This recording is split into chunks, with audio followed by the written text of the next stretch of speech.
ወደ ዜናዎች አልፋለሁ።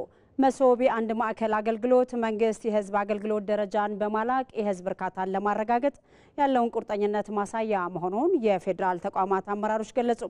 መሶብ የአንድ ማዕከል አገልግሎት የብልሹ አሰራር መንገዶችን በመዝጋት የሀገርንም ሆነ የተቋማትን ተልዕኮ ለማሳካት አይነተኛ ሚና እንዳለው ነው አመራሮቹ የጠቀሱት። ብሩክ ተስፋዬ አነጋግሯቸዋል። አስተያየታቸውን ተከታትለን እንመለስ።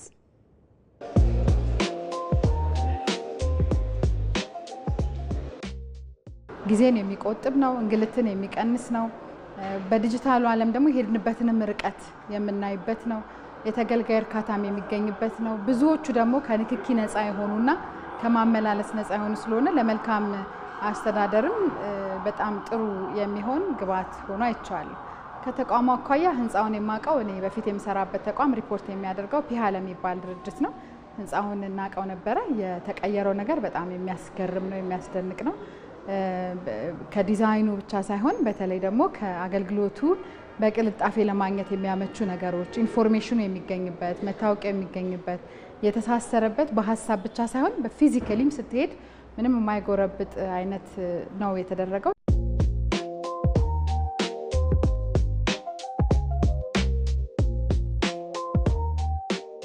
ዛሬ ያየነው ይሄ የመሶብ አገልግሎት እውነት ለመናገር እኔ ከጠበቅኩት በላይ ነው።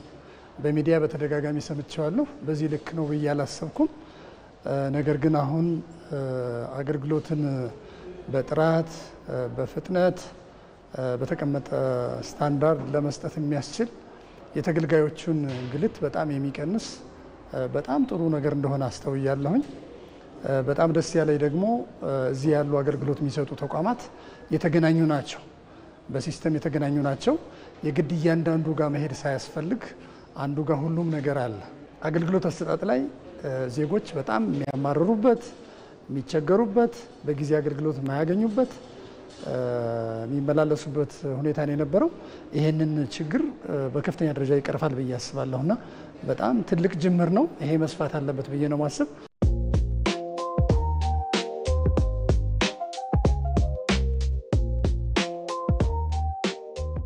ዜጎች በተለያየ መንገድ ነው ሲንገላቱ የነበረው። ስለዚህ ከአገልግሎት ለመፈለግ ሄዶ ለችግር የሚዳረጉበት፣ ለወጪ የሚዳረጉበት፣ ለመመላለስ ከዛም አልፎ እጅ ለማንሳት በሚል ተቸግሮ ሄዶ ወጪ አላግባብ ወጪ የሚያወጡበት ሁኔታ ነው ሲደርስባቸው የነበረውና ይሄ የዲጂታል አሰራሩ እውን መሆን ሁሉንም ነገር የሚያስቀር ነው ብሎ መውሰድ ይቻላል።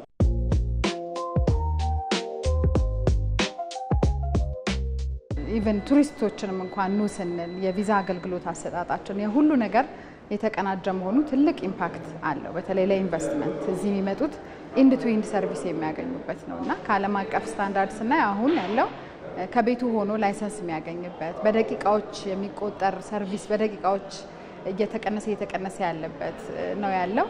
እኛ ደግሞ ከዚህ መጀመራችን ትልቅ ማሳያ ነው። እየሄድንበት ያለው መንገድ ትክክል መሆኑንም የምናይበት ነው።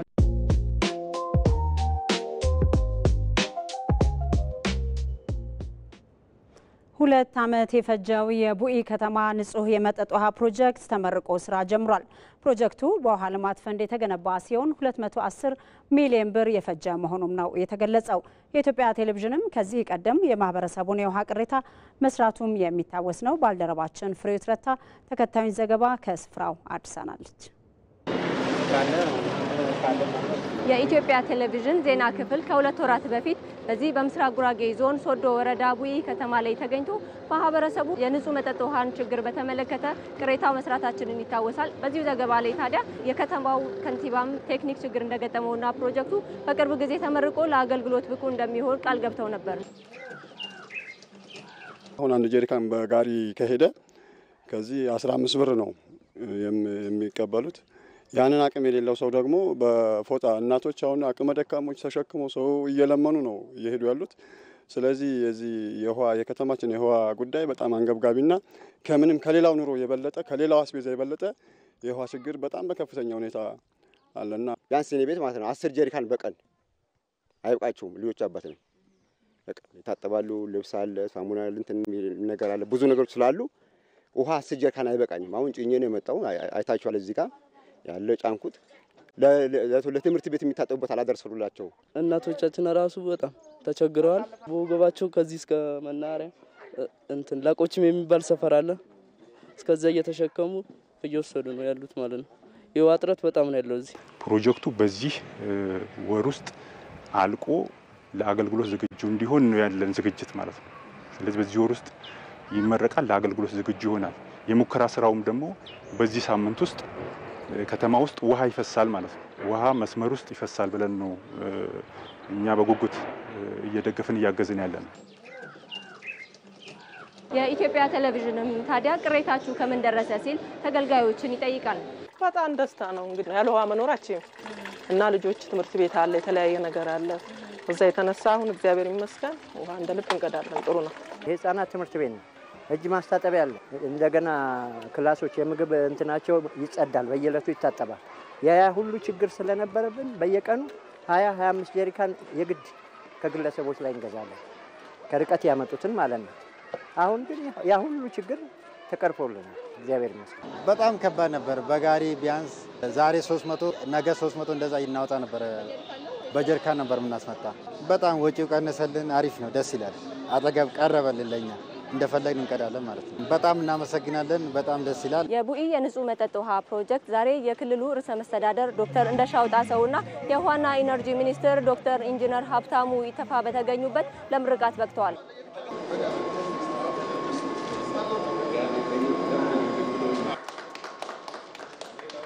ሌትም ቀንም ድሮ ከነበርንበት በተሻለ ሁኔታ ህዝባችንን ለማገልገል ዝግጅት አድርገን ፕሮጀክቶችን እንጀምራለን፣ እንጨርሳለን። በዚህም አማካኝነት ተጠቃሚነት የህብረተሰቡ ተጠቃሚነት እያረጋገጥን እንሄዳለን። ዛሬ ከነጋ ብቻ ወደ 6 ቦታ ሄደን ወደ 5 ፕሮጀክቶች መርቀናል። አንድ ፕሮጀክት የመሰረት ድንጋይ አኑረናል። ከሰዓት በኋላም በተመሳሳይ 2 ፕሮጀክቶችን እንመርቃለን። ነገና ከነገ ወዲያ በተመሳሳይ ከ16 በላይ ፕሮጀክቶችን እንመርቃለን ብለን እናስባለን።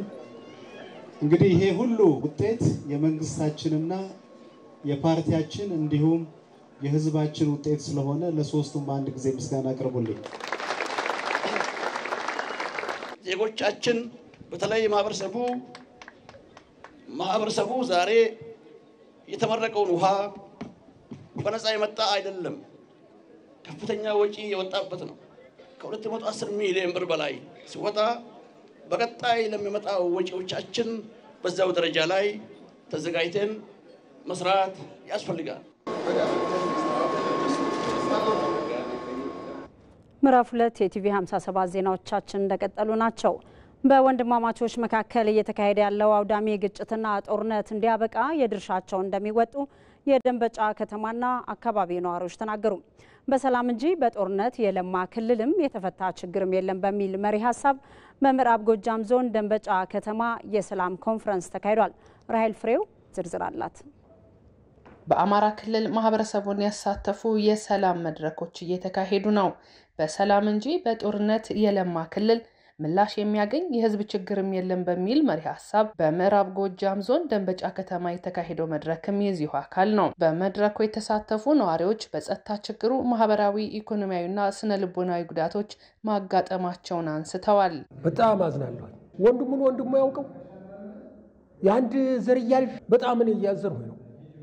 የጊዜው ሁኔታ መለወጡ ይሄ ይሰማኛል፣ በጣም ይሰማኛል። ይህ የሰላም እጦት ኑሮ ውድነቱን አምጥቷል።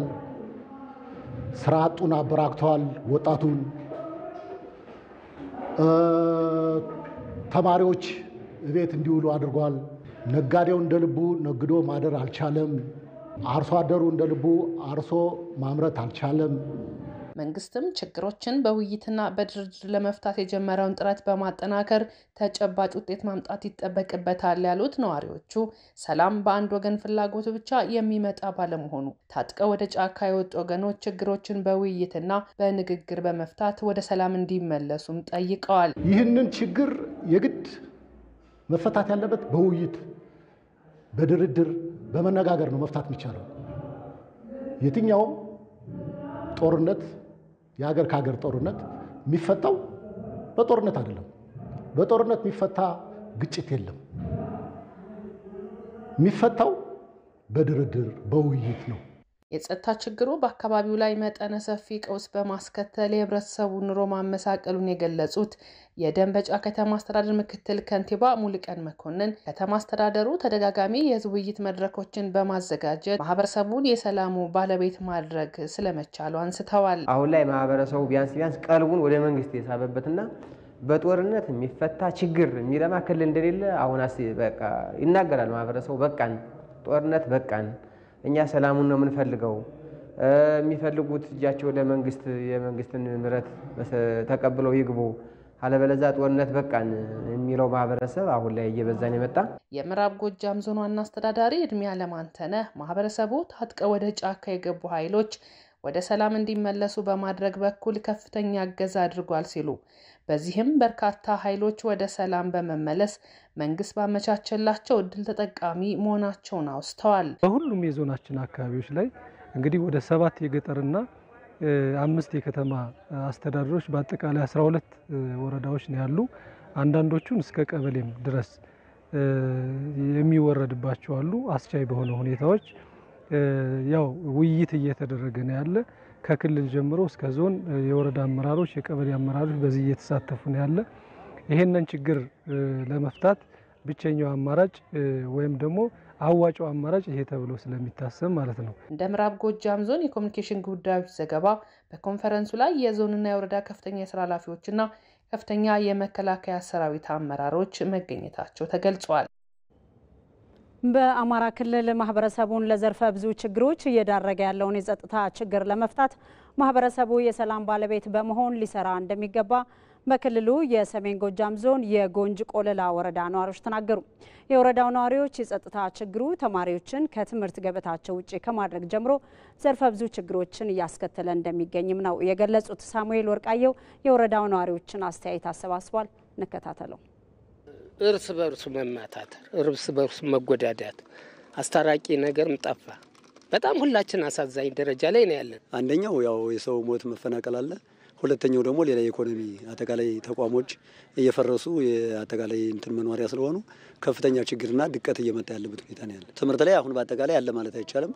እዚህ ከተማ ላይ ካልሆነ ሌላው ትምህርት የለም። እሱን ትልቅ ተጽዕኖ አድርሷል። ሁለተኛው ደግሞ በወቅቱ ማዳበሪያ ወደ አካባቢው ገብቶ በየማህበራት ገብቶ የሚከፋፈልበት ነገር የለም። ለምን? የሰላም ጉዳይ ችግር ስለሆነ ይሄንን አመጣ አርሶ አደሩ በጣም በኢኮኖሚው በአጠቃላይ በሁሉ ነገር ችግር እየፈጠረበት ነው ያለ ማለት ነው። ከበፊቱ አንጻር ያው አሁን ቢያንስ ጥሩ ነው፣ የተሻለ ነው። ቢያንስ ሁለት ድሮ ወረዳውም መከላከያ የሚባል የለም ነበር። መከላከያ ከመጣ ወዲህ በመንግስት ቁጥጥር ስር ነው ያለው። ያው የተወሰነ ይሻላል። ሁሉን ነገር መስርተው እንደዚህ አድርጉ የሚሏቸው ይኖራሉ። መቼም የሚያፈናቅሏቸው ይሄን እናደርግላቸዋለን፣ ይሄን ውጡ፣ ይሄን ዲል እናደርጋለን የሚሉ አሉ አይደል? አሉ የተቀመጡ ከላይ በዚያ አሉ፣ ዋኖች አሉ። እነሱን ያዘርጎ መንግስት አቅርቦ በቃ በቃ የምትፈልጉትን ነገር እስኪ ተደራደሩ፣ እሱ ነው የሚፈታው። አሁን ለምሳሌ ከዚህ ያሉት ልጆች የኛ ልጆች ስለሆኑ እነዚህ ልጆች አጠቃላይ መክሮ ዘክሮ ማምጣት ያለበት የሃይማኖት አባት ነው። ለምሳሌ ሃይማኖት አባት ትልቅ ኃላፊነት አለው። የሀገር ሽማግሌ ትልቅ ኃላፊነት አለው። ይሄንን በደንብ ተነጋግረን ወደዚህ አመተን ሰላም ብንፈጥር አጠቃላይ ያለው ነገር ወደ ነበረበት እንትኑ ይመለሳል የሚል ሀሳብ ነው ያለኝ።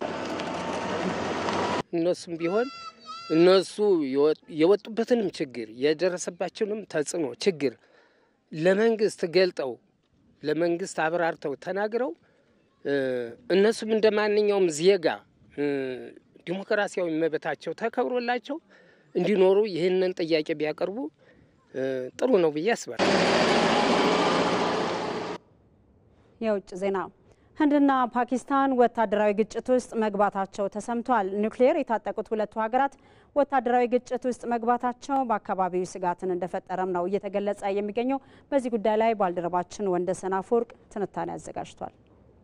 ከሁለት ሳምንታት በፊት ህንድ በምታስተዳድረው የካሽሚር ክፍል በቱሪስቶች ላይ የተፈጸመ ጥቃት በህንድና ፓኪስታን መካከል የነበረውን የረጅም ጊዜ ውጥረት ሌላ መልክ ሰጥቶታል።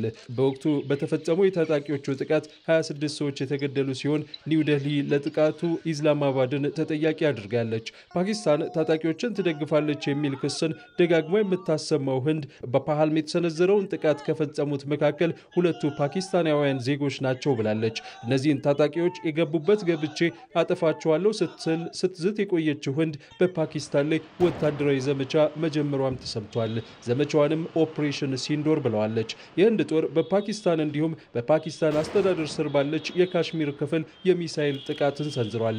ይህንን ተከትሎም የህንድ ጦር በኤክስ ገጹ ፍትህ ተረጋገጠች ሲል አስፍሯል። የህንድ ውጭ ጉዳይ ሚኒስትር ጀይሸንከር በበኩላቸው ዓለማችን ለሽብርተኝነት ምንም አይነት ትዕግስት ማሳየት የለባትም ብለዋል። ኒው ዴልሂ ይፋ እንዳደረገችው 9 የተለያዩ ስፍራዎችን ኢላማ አድርጋ ደብድባለች። ፓኪስታን እንዳለችው ከሆነ ህንድ በ3 የተለያዩ ስፍራዎች ላይ ነው ጥቃቶችን የሰነዘረችው። ህንድ የትኛውንም የፓኪስታን ጦር መሰረተ ልማቶችን አልመታውም፣ እርምጃም የተመጣጠነ በባህሪውም ሁኔታዎችን የማያባብስ ነው ብላለች። የአገሪቱ መገናኛ ብዙሃን እንደዘገቡት በጥቃቱ ኢላማ የሆኑት ካሽሚር ከፓኪስታን ጋር እንድትዋሃድ የሚፈልጉትና መቀመጫቸውን በዚያ ያደረጉ ጃይሺ ሞሐመድና ላሽካር ኢታይባ የተባሉት ቡድኖች ናቸው። የፓኪስታን መከላከያ ሚኒስትር ኸዋጃ አሲፍ ለአንድ የቴሌቪዥን ጣቢያ እንዳሉት ህንድ የሰነዘረቻቸው ጥቃቶች ንጹሃን የሚኖርባቸው ቦታዎችን መጥተዋል። ኒው ዴልሂ የሽብርተኞች ካምፖችን ኢላማ አድርጌያለሁ ያለችውም ውሸት ነው ብለዋል። የፓኪስታን መከላከያ ቃል አቀባይ ሌተናንት ጀነራል አህመድ ሻሪፍ ለቢቢሲ እንዳሉት በህንድ ለተሰነዘረው ጥቃት ፓኪስታን አጸፋውን ትመልሳለች። ለዚህ የፈሪ ኢምክንያታዊና ፍትሐዊ ላልሆነ ጥቃት የፓኪስታን ጦር ከህዝቡ ጋር በመሆን ጠንካራ ምላሽ እየሰጡ ነው። ይህም ይቀጥላል። ይህ ዘገባ እስከ ተጠናከረበት ጊዜ ድረስ አልጀዚራ በፓኪስታን የሟቾች ቁጥር በትንሹ 8 ስለመሆኑ የዘገበ ሲሆን ከ35 በላይ ሰዎች ደግሞ መጎዳታቸውን ዘግቧል። የአልጀዚራው ዘጋቢ ከማል ሃይደር እንዳለው ፓኪስታን 5 የህንድ የጦር አውሮፕላኖችን መታመጣሏንም አስታውቃለች። በርካታ የህንድ ወታደሮችንም በቁጥጥር ስር መዋሏንም አስታውቃለች። ቢቢሲ በበኩሉ ፓኪስታን በሰነዘረችው ያጸፋ ጥቃት በህንድ ስር ባለው የካሽሚር ክፍል 3 ንጹሃን መገደላቸውን የህንድ ጦር አስታውቋል ብሏል። ሁኔታው ያሳሰባቸው የተመድ ዋና ጸሐፊ አንቶኒዮ ጉተሬሽ ሁለቱም ሀገራት ከወታደራዊ እርምጃዎች እንዲቆጠቡ ጠይቀዋል። እሳቸው እንዳሉት በህንድና ፓኪስታን መካከል የሚኖረን ወታደራዊ ፍጥጫን አሁን ላይ ዓለማችን አትሻም። የአሜሪካው ፕሬዝደንት ዶናልድ ትራምፕን በበኩላቸው በሁለቱ ሀገራት መካከል የተከሰተውን ግጭት አሳፋሪ ሲሉ ጠርተውታል። እሳቸው ወታደራዊ ግጭቱ በፍጥነት ይቆማል የሚል ተስፋ እንዳላቸውም ገልጸዋል።